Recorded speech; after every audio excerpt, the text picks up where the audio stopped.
जो अध्यादेश कल रात में आया है, अगर मैं कहूं कि इन अ नटशेल ये अध्यादेश क्या कहता है, तो ये अध्यादेश कहता है कि चाहे दिल्ली की जनता केजरीवाल को चुन के भेजे, चाहे दिल्ली की जनता अरविंद केजरीवाल को विधानसभा में 90% की से ज़्यादा सीटों से जिता के भेजे, लेकिन दिल्ली को केजरीवाल नहीं चलाएगा, दिल्ली को केंद्र सरकार चलाएगी।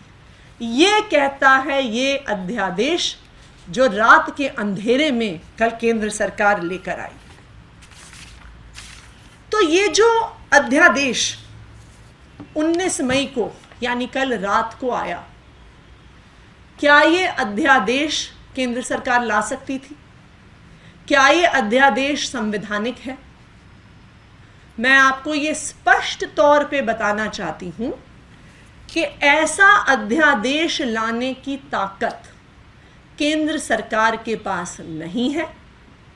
संविधान के अनुसार, और इसको बहुत क्लियर कट तरीके से सुप्रीम कोर्ट ने अपने आदेश में ये कहा है,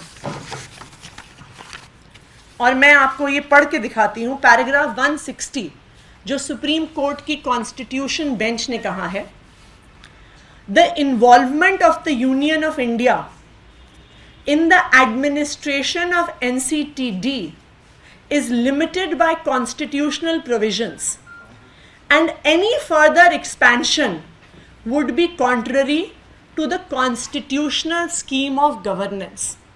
इसका क्या मतलब है?